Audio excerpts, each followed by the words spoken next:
Welcome to our first Team March panel discussion focusing on Women's History Month. Our discussion will include some of our many successful women who will discuss their careers, challenges, and mentors. Ladies, please turn on your microphones as I call your name to introduce yourself and tell us how you are affiliated with March Air Reserve Base. Please be sure your microphones remain on, and we will begin with Brigadier General Coburn. Hello, I'm Brigadier General Melissa Coburn. I'm the 452nd Air Mobility Wing Commander and the March Air Reserve Base Installation Commander. Next, Chaplain Lieutenant Colonel Hunt. Good morning. I am the chaplain for the 4th and 4 March Air Force Base. Next, we have Chief Master Sergeant Rosalind Ratliff. Good morning. My name is Chief Rosalind Ratliff. I am the MSG Group Superintendent. Next, we have Chief Master Sergeant Michelle Summers. Good morning. I'm Chief Master Sergeant Michelle Summers. I am the 452nd Aircraft Maintenance Squadron Superintendent. Next, we have Senior Master Sergeant Dawn Perez, retired. Good morning, I'm Senior Master Sergeant Dawn Perez, and I'm the 452nd Wing Staff Key Spouse. And finally, we have Master Sergeant Claudia Benson. I love the Master Sergeant sound, ma'am, but I am Tech Sergeant Claudia Benson from the 452nd Air Mobility Wing. I'm the NCOIC. You should be a Master Sergeant. All right, ladies, make sure that your microphones remain on. We'll begin with the first question. It's a free discussion, open discussion, so just speak at will. And the first question is, how do you approach your responsibility as a role model for today's girls, young ladies, and female airmen?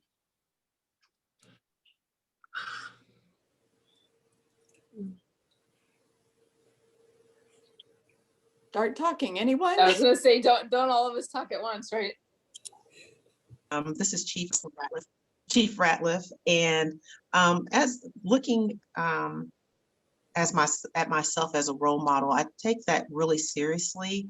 You know, I'm the example that people look at, and I think it's always important to stay professional and stay focused, and letting them know that you know, where I'm at today is a reflection of all the many people that have been role models to me, and I take it really seriously because you know we're being looked at every day in what we do, what we say, how we look, how we dress, how our uniforms are, and it really sets the example for the airmen that are coming up behind you. And so you know, and talking to the airmen and listening to their concerns and just being able to respond back to them in a positive way as a role model. I think that everything that we say is measured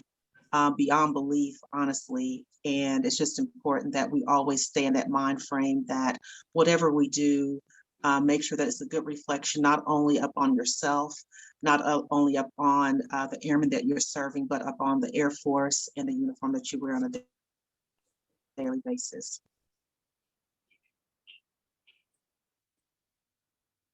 Anyone else have anything? I could add something, Chief Summers. You know, I take my responsibility as being a role model to young females in the military and outside of the military very seriously. I always like to emphasize to them that you don't have to compromise the person that you are to be successful. I always say I'm a hot mess on the inside, but look at where I got to today. You can still be that, you know, that mom. You don't have to compromise being married and having children and working full time, and you don't have to feel guilty about that as well. You just don't have to compromise the person that you are to be successful.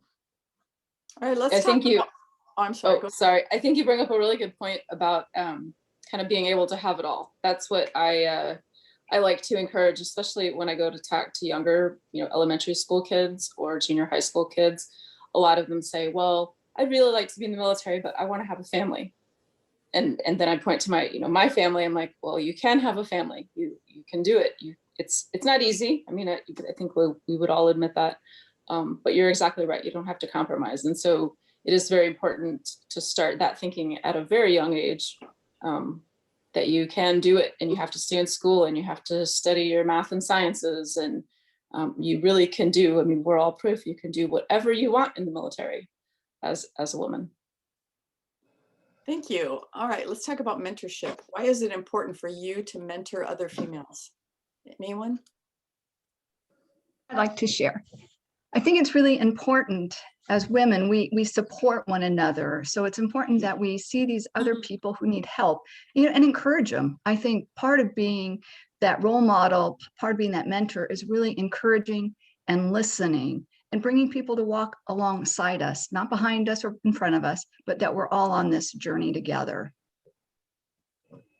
I completely agree. I just mentioned it's not easy, right? Like all of us would probably agree that difficult and struggles. I mean, man, woman, whoever you are in the Air Force, the Air Force life is hard. They expect a lot of you, and you want to have a balance of family and friendship and work and your normal life. And I completely agree. I think it's important to mentor other women so that we feel supported, because without that support from our friends and our family, we don't get here where we are.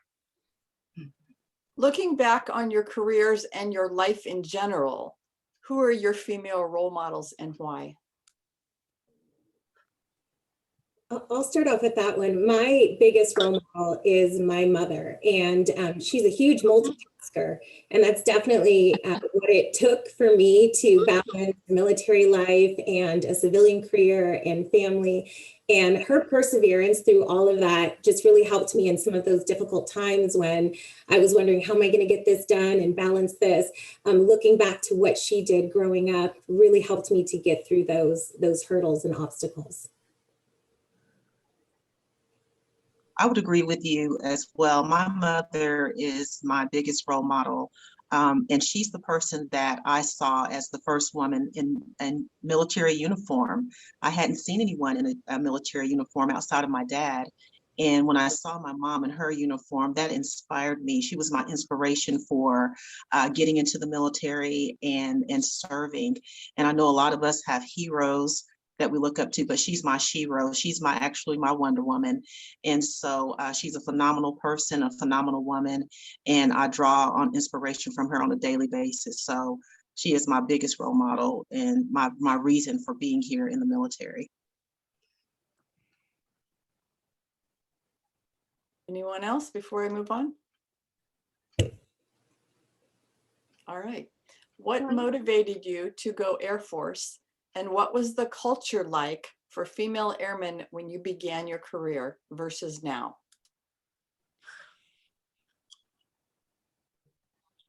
I'll start because I perhaps am the oldest person in this bunch. So I joined the Air Force because I wanted to fly. My dad was in the Army, but he knew I wanted to fly, so he encouraged me to look at the Air Force. And I'm very glad I did, because flying has been one of the highlights of my career. Back when I joined, so I was the 8th class of women at the Air Force Academy. There were only about 100 women in our class of 1,300 people. And I like to tell the story when I go and talk to young women nowadays, because when I went to pilot training, women were still not allowed to fly fighters. And at the time I did want to fly fighters. It just wasn't allowed. And so when I tell young girls that now, it's something they can't even imagine. And so it makes me proud that we've come that far just in the time of my career. Anyone else? Anybody else? Anybody else as old as me? Yeah, I'll share, because I think I'm old too. Because I joined when I was 40, so I was a little bit older when I came in. And I too grew up in an Army family. I was pastoring a church, and there were 5 World War II vets. And we would get together once a week, and we would be praying for the troops. And I once said, my biggest regret was never going into the military. And they said, why don't you look into it? And no kidding, that day when I got home, there was a flyer in the mail that said, become an Air Force chaplain. I called the number, and no lie, 9 months later, I raised my right hand. And it was the best decision I ever made. And I'm so thankful for those 5 World War II vets who are no longer with us, and they were all Army. But I really praise God for those people. Thanks for listening. Amazing story, ma'am. Having served for several years, what, if anything, do you wish you would have or could have done differently? Well, I think I'm the only one retired in the bunch today. And I really looked at this question and thought back to maybe moments of adversity and hardship. And really, there isn't anything I would have changed about my military career. Those hard times made me better for the better times. But it was just such an amazing experience. And I would not have had many of those experiences had I not have joined the military. So I really wouldn't have changed anything differently. I'm pretty outspoken, so I made the best of every situation. I'll go. For me, I was active duty a long time ago. I joined in 1990, and then I had a 20-year break in service. So for me, yes, I'm one of the older people here too, but the Air Force always had a warm, a good place in my heart. And I regret, honestly, ever leaving, because I think, I could have done a lot more. And now being in the reserves, I think it's the greatest thing ever. My kids never got to see me when I was in active duty. So now, they are extremely proud of their mom. And, and I think that women in general, I think we look at ourselves too as like, oh, we've done this and we've done that. But, I joined and raised my right hand again, almost turning 40. And it was, it's been amazing being here at March, and just back feeling that camaraderie and that, just togetherness as far as women helping women gain and grow. And it's amazing. I have something to say to that one too. I was thinking about that question. There's absolutely nothing that I would have done differently in my career. I think back to different time periods of where, mistakes I made, or I was in uncomfortable situations. And I think I wish I had spoken up. I wish I had said something. But, those lessons learned, they help me understand how young females today feel. So do I wish that didn't happen? No, I'm glad it happened. So there is absolutely nothing I would change. There are mistakes that I've made, but I wouldn't be the person that I was if I hadn't learned from them. And they stick in my head, and I share them with my fellow supervisors and subordinates all the time. Because they were my lessons learned. So I wouldn't change anything in my career. Thank you, ladies. What has been the best part of serving in the military, or maybe one special memory that you have from serving? This job, aircraft maintenance. It is absolutely the most rewarding job that I ever could have imagined. And I had no idea how amazing it was when I got into it. I was just a rebel. Nobody talked me into going into the military. My mom was a teacher. Her mom was a teacher. Her mom was a nurse. My expectation was to be a teacher or a nurse. So I bucked the system, and I came into the Air Force as a maintainer. So this job is amazing, just to see the planes fly and know where they go and what they do, and to know that I put it there, me and my team, this job. I think one of my favorite experiences is when I was on active duty stationed up at Edwards, and I earned an incentive flight on a T-38 and got to break the sound barrier. So I think that's one of my most favorite experiences from my career. Awesome. Awesome. I think my favorite part of my service is the people that I have met over the years. I tell my kids, because we move around so much, it's really, really sad. And it always is. It's so sad to leave your friends at the current place that you're at. But it's played out to be true that the next place we go, we're going to have just as good of friends. And then we're going to be so sad leaving them. And it's the same for me, right? Like getting to know the people, and every wing has a different personality, and just the people have been amazing, and I'm always sad to leave them, but I'm always happy to meet new friends. I would definitely agree. I definitely agree with you, ma'am. Ditto. And sometimes you get to bring your friends with you, like Chief Ratliff. I totally agree. I mean, the best part of this has been the people, and the people that I have met along this incredible, incredible journey. It has been a phenomenal journey for me, and I would not change anything. And the people have been amazing. And I know that I'm truly blessed each part of my journey, that the people that I get to meet, and the things that I get to learn. And it's just made me a better person, a better airman, a better friend, a better daughter, and a better leader. So I'm just thrilled about that. All right, ladies, what has the Air Force taught you about your ability to react in a crisis? General Coburn? I was just gonna say, had a couple opportunities at March for that one. You know, I've actually had a lot of time to reflect on this since we've had some events happen since I've been the wing commander here. I think the number one thing that has come through for me is to trust in your training. So the Air Force has put so much time and so much energy into me, training me and getting me to where I'm at as a pilot, as a leader, as a wing commander, as a base commander, that when those crises happen, you revert back to what you've been trained to do. And the second part is to trust in your team. I absolutely know that I could not have done what we did. You know, we reacted when we had an F-16 crash, and we were able to get through that and get through it successfully as you can for something like that, because it impacted the local community and it impacted us on the base. My team, the entire wing, the entire base, the local community, I had to rely on them or we would have not gotten through that. And the same goes for when we accepted the evacuees on the base. You know, not only was it my team, but then we imported teams of Health and Human Services and the State Department and federal marshals, and my team integrated seamlessly with them. Riverside County obviously was very supportive. So just having the team behind you, I mean, there were times when I had doubts, and there were times when I was like, I'm not sure I can do this. But when I looked around and saw my team just, again, in action, just getting things done, it was amazing. It was, I couldn't have done it without them.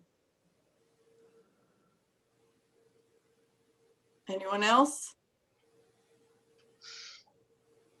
All right, on to the next question.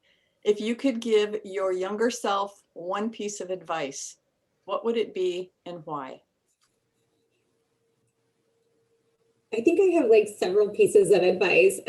One would be not to be afraid to try new things. And that's one of the greatest things about the military, is that you can start off in one career field, and if it doesn't quite fit you, you have the opportunity to try something else. So don't be afraid to, kind of put yourself out there and have those new experiences.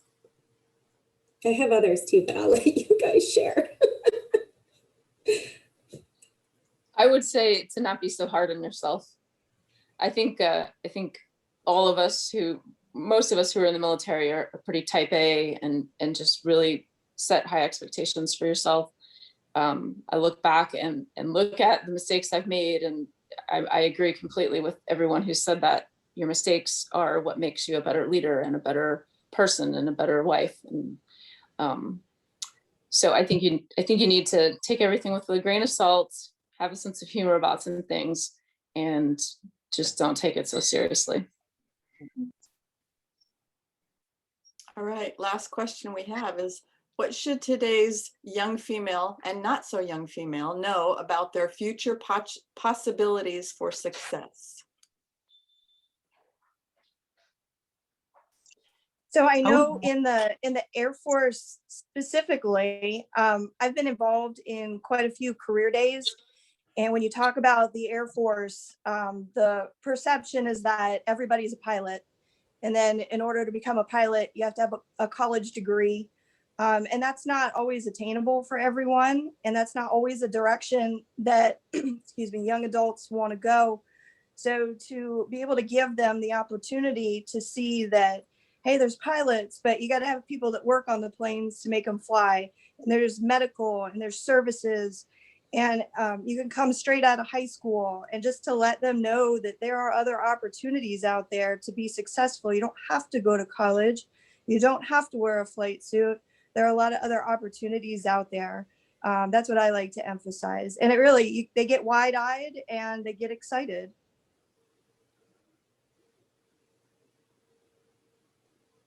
All right. Does anyone have any last thoughts?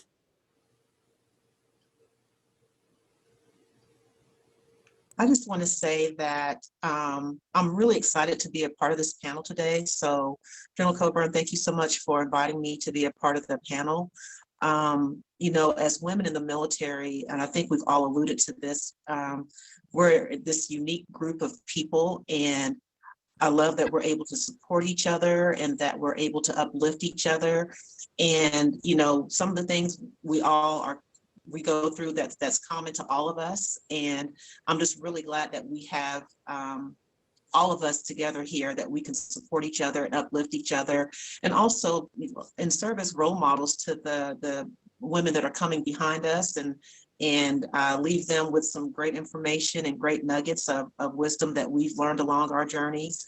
And I think we just need to continue to support each other and be there as role models. And yeah, I think this is really great. So thank you so much for this opportunity. Well, thank you all for being here. I think it's, I like it. I told Linda when we talked last week about this that my intent was to do this every quarter or get a group of us together so that we could have discussion like this, because things change, right? Landscape changes, people change. And it's good, like Chief just mentioned, it's good to have the support. So thank you all for being here with me. And Perry, even you, because you're raising strong women and you're married to a strong woman. So thank you for supporting us. I love you all. I miss seeing everyone in person. That wraps up our first panel discussion. Our goal, like the general said, is to do this quarterly. I want to thank all of you ladies for joining us today, for your participation. We thank you for your service and we appreciate you. Have a great day, guys. Thank you. Bye-bye.